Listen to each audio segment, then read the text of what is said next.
Unique story telling, వైవిధ్యమైన కథలతో గుర్తింపు తెచ్చుకున్న దర్శకుడు రవిబాబు మరో ఆసక్తికరమైన ప్రాజెక్టుతో ప్రేక్షకుల ముందుకు వస్తున్నారు. రేజర్ అనే టైటిల్ తో తెరకెక్కుతున్న ఈ సినిమాను ప్రతిష్టాత్మక సురేష్ ప్రొడక్షన్ బ్యానర్ పై సురేష్ బాబు నిర్మిస్తున్నారు. రవిబాబు సురేష్ కాంబినేషన్ లో మరోసారి వస్తున్న ఈ సినిమాపై ఇప్పటికే మంచి అంచనాలు ఏర్పడ్డాయి. దర్శకత్వంతో పాటు ఈ చిత్రంలో రవిబాబు హీరోగా కూడా నటిస్తుండడం ప్రత్యేక ఆకర్షణ నిలుస్తా ఉంది. పాత్ర ఇంటెన్సిటీకి తగ్గట్టుగా పవర్ఫుల్ పెర్ఫార్మెన్స్ తో అలరించబోతున్నారు. తాజాగా విడుదలైన ఈ మూవీ టైటిల్ గ్లింప్స్ ప్రేక్షకుల్లో చాలా ఆసక్తిని రేకెత్తించింది.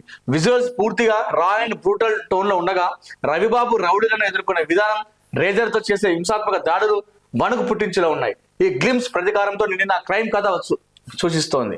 ప్రస్తుతం చిత్రీకరణ చివరి దశకు చేరుకున్న రేజర్ సమ్మర్ లో థియేట్రికల్ రిలీజ్ కు సిద్ధమవుతుంది. ఈ చిత్రం రవిబాబు కెరీర్లోనే అత్యంత ఇంటెన్స్ సినిమాలో ఒకటిగా నిలవబోతుంది. నిజంగా రవిబాబు మనం మామూలుగా ఫస్ట్ లో చూసినప్పుడు మనకు కమెడియన్ లాగా పరిచయం అయ్యాడు కదా. తర్వాత ఆయన సినిమా చూసిన తర్వాత డైరెక్టర్ అయిన తర్వాత ఈ సినిమాకు ఈయన డైరెక్టర్ గా అంత స్థాయిలో సినిమా తీసిండు. ఆయన తీసిన సినిమాలు అన్నీ కూడా అదే తరహాలో ఉంటాయి.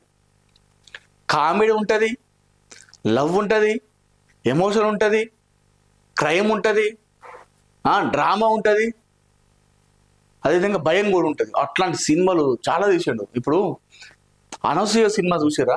అనసూయ సినిమా వచ్చినప్పుడు అందులో భూమిక ఉంటుంది, అందులో విలన్ గా కూడా ఈయననే నటించాడు. అసలు ఏమన్నా సినిమా అది.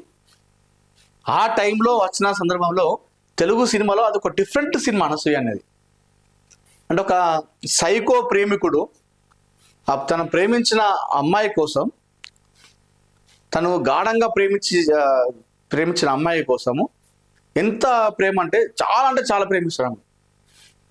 ఆ ప్రేమించిన అమ్మాయి ఒప్పుకోకపోతే ఆమెను చంపేస్తాడు.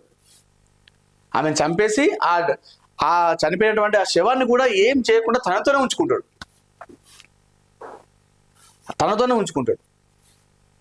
అట్లాంటి డిఫరెంట్ సినిమా అనసూయ సినిమా అనేది. అయితే అది చంపిన దగ్గర ప్రతి ఒక్కరి దగ్గర రోజ్ ఫ్లవర్ ఇస్తాడు. వాళ్ళ దగ్గర నుండి ఒక్కొక్క డెడ్ బాడీ దగ్గర నుండి ఒక కన్ను తీసుకుంటాడు, ఒక దగ్గర జుట్టు తీసుకుంటాడు. తీసుకొని ఈమె దగ్గర తీసుకుపోతాడు అన్నట్టు. అంటే ఈమె అవయవాలు అయితే ఎవరెవరికైతే ఇచ్చారో అట్లా చాలా డిఫరెంట్ అనిపించింది. ఆ సినిమా అయిపోయిన తర్వాత లాస్ట్ లో దర్శకత్వం రవిబాబు వస్తే రవిబాబు ఎవరు అని చెప్పేసి అనుకున్నాం. తర్వాత తెలిసింది ఈయన అని చెప్పేసి, ఇంత టాలెంటెడ్ అని చెప్పేసి అనిపించింది. తర్వాత ఇంకొకటి అమరావతి అని చెప్పేసి సినిమా తీసాడు. అందులో కూడా సేమ్ భూమికనే, అదొక డిఫరెంట్. అందులో అయితే తారకరత్న హీరో, తారకరత్న ఎన్టీఆర్ ఉన్నాడు కదా, సీనియర్ ఎన్టీఆర్ మనవడు. తారకరత్నను హీరోగా ఉన్నటువంటి వ్యక్తిని తీసుకొచ్చి విలన్ పాత్ర పోషించడం చేసిండు ఆయన. ఆయనకు ఆ సినిమాకి గాను ఉత్తమ విలన్ గా నంది అవార్డు వచ్చింది. విలన్ గా అట్లాంటి క్యారెక్టరైజేషన్ తీసుకొచ్చిండు రవిబాబుని. అందులో అది కూడా చాలా డిఫరెంట్ ఒక సినిమా. అది ఒక డిఫరెంట్ సైకో. ఇప్పుడు అనసూయలో ఒక సైకో ఎట్లా ఉన్నాడో ఇది కూడా సైకో తరహాలనే, ఇది వేరే ఒక సైకో అన్నమాట. ఇట్లాంటి సినిమాలు బాగా తీసిండు. మళ్ళీ అవును సినిమా, అవును అయితే అది ఒక డిఫరెంట్ సినిమా. మళ్ళీ అవును 2, మళ్ళీ ఇవే కాకుండా లడ్డు బాబు అని చెప్పేసి, అల్లరి అని చెప్పేసి మళ్ళీ కామెడీ సినిమాలు, అది వేరే మళ్ళీ కంప్లీట్ డిఫరెంట్. అది మళ్ళీ